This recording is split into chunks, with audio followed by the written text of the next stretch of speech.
Allez, petit date. Alors, t'as une histoire pour moi? Alors, si tu me racontais ta vie en long, en large et en travers pendant 30 minutes. T'as plus de 60 ans. Tu dois avoir un tas d'histoires à raconter. Oui, je suis Gardaddy. Gardaddy, je suis désolé, il a plus de 60 berges. D'accord, d'accord. Laisse-moi réfléchir. Ouais, excusez-moi, il a plus de 100 ans, hein, le temps que les neurones se touchent. Hein. Je vais te raconter quelque chose d'extrêmement personnel. Et là, il va nous dire un truc complètement random et complètement cheaté. C'est à propos de mes cheveux. Pardon? Peu de temps après la fracture, mes cheveux sont devenus tout blancs. Comme si j'étais un vieillard. Alors, Daddy?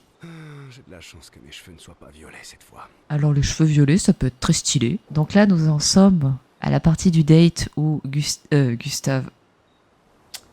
Verseau, pardon, se dévoile à ciel. Mec, si tu veux te dévoiler, enlève ta veste. Tout ce que ça m'apprend, c'est que t'es quelqu'un de vaniteux et que t'es nul pour prendre des rendez-vous. Comment est achevé? Vaniteux, moi? Ce n'est pas moi qui porte tous ces bracelets et ces anneaux. Alors si elle est pas vaniteuse, elle a juste du style contrairement à toi, hein Jon Snow? Même si l'histoire de Verseau n'est guère passionnante, si elle l'apprécie un peu plus qu'avant. Si elle et Verseau passent un peu trop de temps à se taquiner mutuellement, eh ben dis donc, ça chine pendant l'expédition. Hein. Ah bah vous savez quoi, on va discuter avec Lune. Lune. C'est bien, t'as appris son prénom.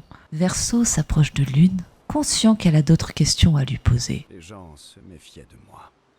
Peut-être qu'il n'est pas facile de me faire confiance. Bah c'est sûr que si tu mens, attire l'arigot et que tu dis rien, bah oui, c'est pas facile de te faire confiance. Hein. Et quand tu te confies, c'est sur tes cheveux, bah oui, voilà. J'ai passé toute ma vie à étudier la peintresse et le monolithe. Alors je suis exactement là où je dois être. Dans la merde. Si tu veux savoir ce qui me manque le plus, c'est les dunes.